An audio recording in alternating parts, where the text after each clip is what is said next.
আসসালামু আলাইকুম।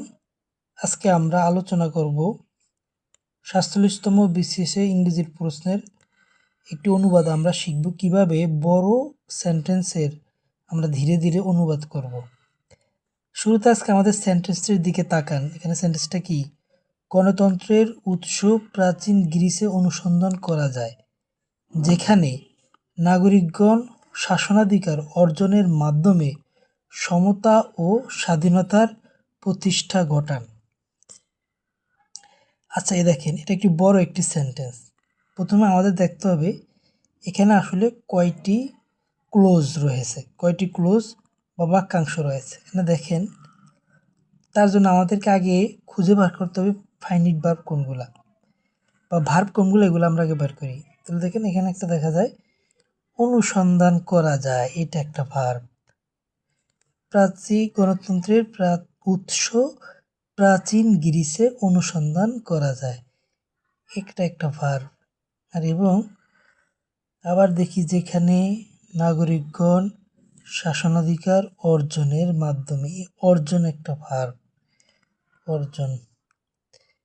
সমতা ও স্বাধীনতার প্রতিষ্ঠা ঘটান, এই প্রতিষ্ঠা ঘটান আরেকটি ভার্ব।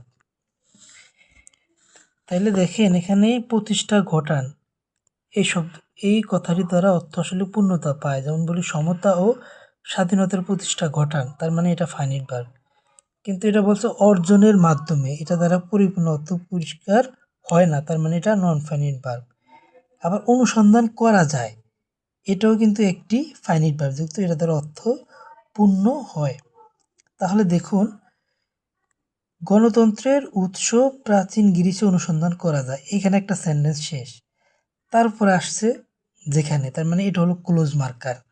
যেখানে, যেখানে থেকে আবার এখানে এই পর্যন্ত একটি সেন্টেন্স। তাহলে তো আমাদের এখানে টোটাল বাক্য হলো দুইটি। তাহলে দেখুন, যেখানে এটা আবার ক্লোজ মার্ক এবং কনজাংশন। তো যেই বাক্যের শুরুতে কনজাংশন থাকবে, এরকম ক্লোজ মার্কার থাকবে, সেটা হলো সাবঅর্ডিনেটিং ক্লোজ। সেটা কি? Subordinating close.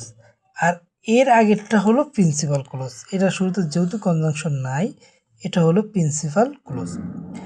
আমরা যখন অনুবাদ করব, আমরা প্রিন্সিপাল ক্লোজটি আগে করলে সুবিধা হবে। তাহলে আমরা প্রথমে নির্ণয় করলাম এটা প্রিন্সিপাল ক্লোজ। এখন আমরা নির্ণয় করব এটার প্রধান ভার্ব কি। ভার্বটা হলো অনুসন্ধান করা যায়। তো অনুসন্ধান করা ইংরেজি কি? ইংরেজি হতে পারে, অনুসরণ করা ইংরেজি হতে পারে সার্চ, সার্চ বা ইনভেস্টিগেট, ইনভেস্টিগেট বা ট্রেস হতে পারে। এই আমরা যেন একটা সার্চ নিই, তাহলে অনুসন্ধান করা যায়। তো অনুসন্ধান করা যায়, এটা কিন্তু করা হয় বলেনি, করা যায়। তো করা হয় বললে আমরা ভাবতাম এটা ডিরেক্টলি এই প্যাসিভি হয়ে যাচ্ছে, কিন্তু এটা হলো করা যায়। তখন আমরা ওয়াজ সার্চ বলতাম। যেহেতু করা যায়, তাহলে এটা বলতে হবে ক্যান বি সার্চড। তাহলে অনুসন্ধান করা যায়, এটা ইংলিশ কি?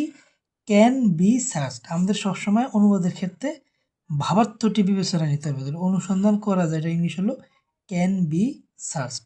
তাহলে আমরা এটার ভাবটা পেয়ে গেলাম। এখন আমাদের দরকার আসলে এটার সাবজেক্ট আছে কিনা। তাহলে এটার মূল সাবজেক্ট কি? গণতন্ত্রের উৎস। তো অনুসন্ধান করা যায়, সেটা আসলে কি অনুসন্ধান করা যায়? গণতন্ত্রের উৎসকে। যেহেতু আমরা বলছি ক্যান বি সার্চ প্যাসিভে, তার মানে অবজেক্টটাই সাবজেক্ট। তাহলে কি অনুসন্ধান করা যায়? গণতন্ত্রের উৎস। তাহলে এই গণতন্ত্রের উৎস, এটা হলো অবজেক্ট।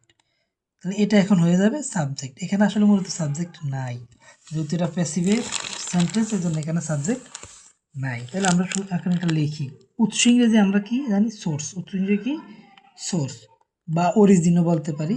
সোর্স বা অরিজিন, সোর্স, SOURC, সোর্স বা অরিজিন। তাহলে আমরা অরিজিনটাই মানে একটু বেশি পারফেক্ট মনে হয় এখানে, অরিজিনটা আমরা দিই। তাহলে লিখলাম দ্য অরিজিন কিসের? গণতন্ত্রের উৎস। তাহলে the origins of democracy, democracy সি। তাহলে আমরা অবজেক্ট পেয়ে গেলাম। কিভাবে অনুসন্ধান, প্রয়োজন অফ ডেমোক্রেসি। এবার ভার্ব নিয়ে আসতেছি, তাহলে ক্যান বি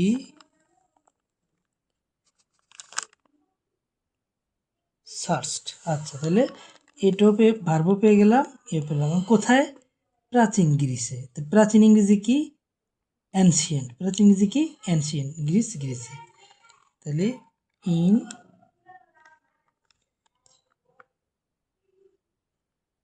অ্যানশিয়েন্ট গ্রিস, একটা কমা। আচ্ছা, তারপরে বলছে যেখানে নাগরিকগণ শাসনাধিকার অর্জনের মাধ্যমে সমতা ও স্বাধীনতার প্রতিষ্ঠা ঘটান। ভার্ব কি? প্রতিষ্ঠা ঘটান। দেখেন ঘটান বলছে, তার মানে এটা হলো পাস্ট। তাহলে প্রতিষ্ঠা ইংরেজি কি? এস্টাবলিশ। প্রতিষ্ঠা ইংরেজি কি? এস্টাবলিশ। আর এই প্রতিষ্ঠাটা করবে কে? নাগরিকগণ। নাগরিকগণ ইংরেজি কি? সিটিজেন্স। তাহলে আমরা এখানে দিতে পারি the citizens. Okay, the citizen. এখানে যেহেতু যেখানে আছে ক্লোজ মার্কারটা আমরা এখানে দিয়ে দিতে হবে। তাহলে ক্লোজ মার্কারটা দিয়ে দিলে এই হোয়ার, তাহলে আমরা হোয়ার দিয়ে দিলাম। হোয়ার যেখানে দ্য সিটিজেন্স কি করেন তারা? এস্টাবলিশড, প্রতিষ্ঠা করেন, প্রতিষ্ঠা ঘটান। এস্টাবলিশড কি প্রতিষ্ঠা ঘটান? সমতা ও স্বাধীনতা। কি প্রতিষ্ঠা ঘটান? সমতা ও স্বাধীনতা। তো সমতা ইংরেজি কি? ইকুয়ালিটি। ইকুয়ালিটি ও ইংরেজি অ্যান্ড। Equality and independence. স্বাধীনতা ইংরেজি আমরা জানি ইন্ডিপেন্ডেন্স। তাহলে সমতা ও স্বাধীনতার মাধ্যমে প্রতিষ্ঠা। কিসের মাধ্যমে? শাসনাধিকার অর্জনের মাধ্যমে। মাধ্যমে ইংরেজি কি? থ্রু। তাহলে আমরা দিলাম কিসের মাধ্যমে? মাধ্যমে ইংরেজি হলো থ্রু। THROUGH।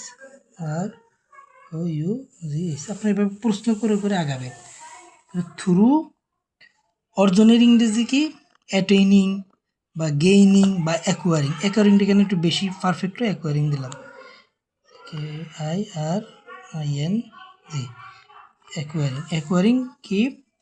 শাসনাধিকার, শাসনের অধিকার। এটা হলো এক কথায় শাসনাধিকার।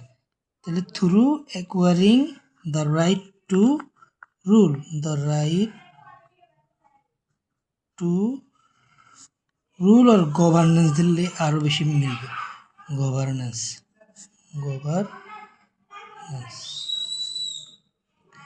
তাহলে দেখুন পুরো সেন্টেন্সটা আমাদের এখন হয়ে গেছে। দ্য অরিজিনস অফ ডেমোক্রেসি, গণতন্ত্রের উৎস, ক্যান বি সার্চড, অনুসন্ধান করা যায়, ইন অ্যানশিয়েন্ট গ্রিস, প্রাচীন গ্রিসে, হোয়ার যেখানে, দ্য সিটিজেন্স নাগরিকগণ, এস্টাবলিশড প্রতিষ্ঠা করেছিল, ইকুয়ালিটি সমতা, অ্যান্ড ইন্ডিপেন্ডেন্স স্বাধীনতা, থ্রু মধ্য দিয়ে বা মাধ্যমে, অ্যাকোয়ারিং অর্জনের, the right to governance or rule শাসনাধিকার অর্জনের মাধ্যমে। আমাদের পুরো সেন্টেন্সটি এখন অনুবাদ হয়ে গেছে। এরপরে আমরা এরপরের সেন্টেন্সটি দেখি। এটি একটু ছোট। এই সেন্টেন্সে কি